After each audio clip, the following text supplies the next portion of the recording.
Good evening, my dear students. This is class number 7.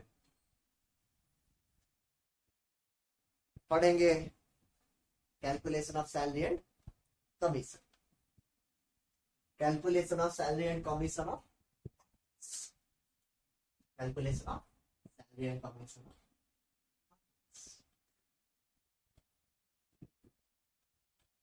Of को salary नहीं तो commission की. अब यहाँ पे कैलकुलेशन देखना पड़ेगा. देखो यहाँ पे कुछ पॉइंट्स लेके आ चुका हूं मैं. पहले सैलरी के बारे में डिस्कस कर लेंगे, उसके बाद आके कमीशन के बारे में डिस्कस करेंगे. सैलरी सभी को पता है सैलरी क्या है. जॉब करते हैं सैलरी की डेफिनेटली. वैसे ही एक पार्टनरशिप फॉर्म में ना पार्टनर खुद जॉब करता है. कैसे? जो सर्विसेज को प्रोवाइड करता है सर्विसेज खुद प्रोवाइड करता है. एग्जाम्पल चार्टर्ड अकाउंट जो कि खुद फाइनेंशियल स्टेटमेंट को ऑडिट करके अपना साइन लगाएगा. क्लाइंट से तो फीस लेगा, पार्टनरशिप फॉर्म से भी तो कुछ पैसा लेगा, यानी कि जो पैसा वो लेगा वो रेम्यूनरेशन के हिसाब से. देखिए सैलरी का कैलकुलेशन कैसे होगा. अगर सैलरी आपका पर मंथ दिया गया है, आपको पर एनम की निकालना पड़ेगा. एक एग्जांपल लेते हैं यहाँ पे नीचे. सपोज एक पार्टनर है जिसकी पर मंथ की सैलरी 12,000, 10,000 ले जाते हैं. 12 महीने के लिए कितना होगा, ये पर मंथ की है. 12 महीने के लिए अगर इंटू 12 कर जाऊंगा तो 12,000 सैलरी उसकी हो जाएगी और वो पर एनम हो जाएगी. पर एनम मतलब पूरे की पूरी साल. यहाँ पे एक इंपॉर्टेंट पॉइंट है. इंपॉर्टेंट पॉइंट को स्टार मार्क करके लिखा हूं कि it is an appropriation of profit, not a charge against the profit. ध्यान से समझना है. यहाँ पे पहले एप्रोप्रिएशन ऑफ प्रॉफिट मतलब क्या है. डिविजिबल प्रॉफिट के पार्ट में आ जाएगा सैलरी, आ जाएगा कमीशन. दोनों के बारे में यहाँ पे बोल रहे हैं. एप्रोप्रिएशन मतलब क्या है, जो नेट प्रॉफिट आया था वो नेट प्रॉफिट को मैं profit and loss appropriation account में लेकर गया. उसमें पार्टनर की सैलरीज को हटाने के बाद जो बच जाएगा वो डिविजिबल प्रॉफिट है. मतलब मैं वहां पे उनकी ही प्रॉफिट में अप्रोप्रिएट कर लिया, उसको एप्रोप्रिएशन कहते हैं. दूसरा पॉइंट लिखा है not a charge against the profit.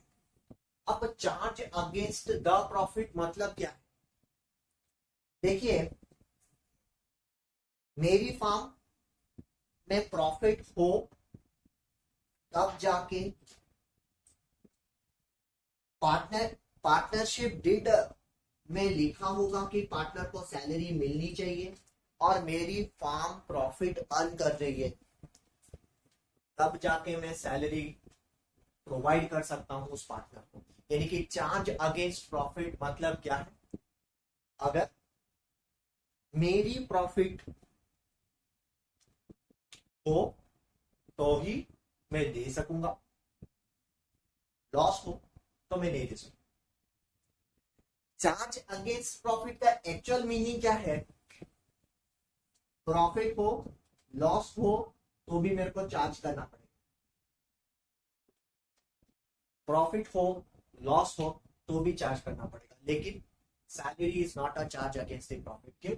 केवल प्रॉफिट होने से ही मैं सैलरी दे सकता हूं और उस प्रॉफिट होने से ही दे सकता हूं. उसके लिए कंडीशन क्या है, पार्टनरशिप डीड भी allow.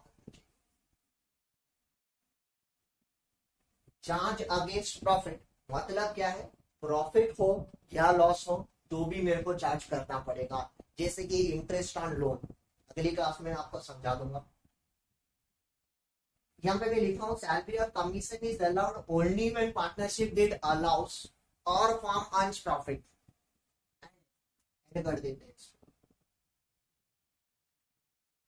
Partnership did allow us and form earns profit, इसको बेटर होगा और ही रखते, कुछ प्रॉब्लम नहीं।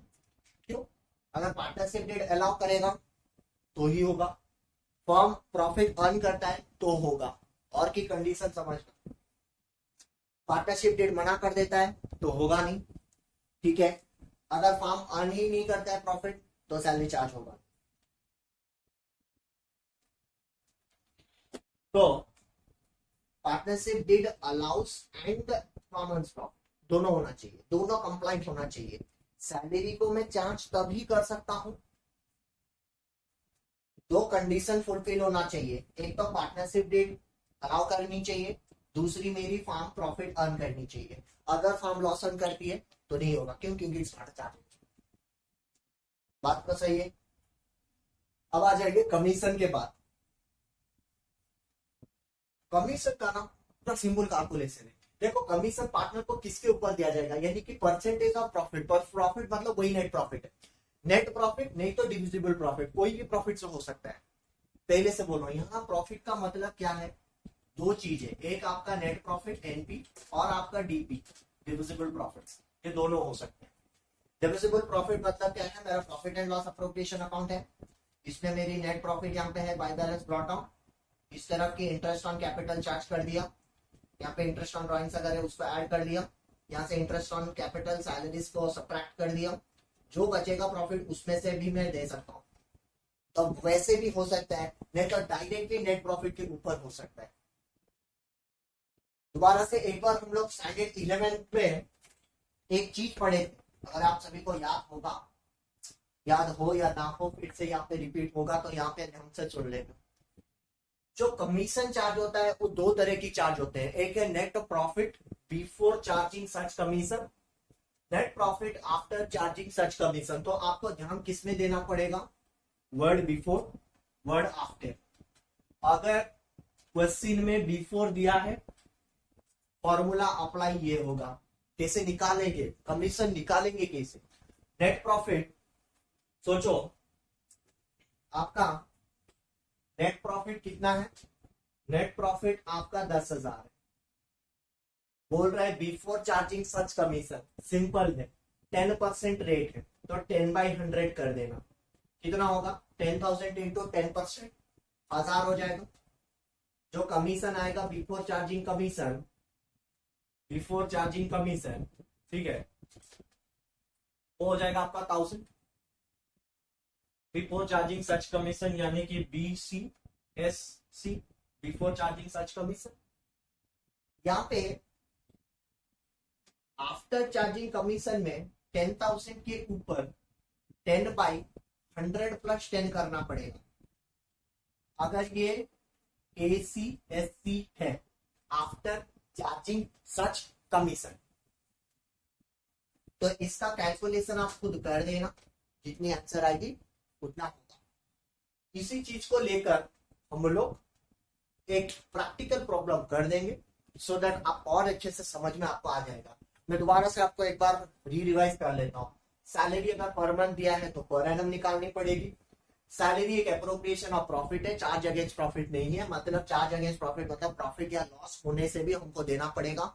लेकिन सैलरी कब दोगे, जब फर्म प्रॉफिट अर्न करेगी और पार्टनरशिप डिड अलाउ करेगा, यानी कि ये दो कंडीशन फुलफिल होना चाहिए। कमीशन यानी कि नेट प्रॉफिट या डिविजिबल प्रॉफिट के ऊपर परसेंटेज के हिसाब से दिया जाएगा, उसको दो तरह से कैलकुलेशन करते हैं, net profit before charging commission, net profit after charging सच कमीशन। बिफोर चार्जिंग कमीशन के लिए रेट बाय 100, इसके लिए आफ्टर चार्जिंग सच कमीशन के लिए रेट बाय 100 प्लस रेट, ये है। अब इसी को लेकर मैं क्वेश्चन सॉल्व करने वाला हूँ। Thank you.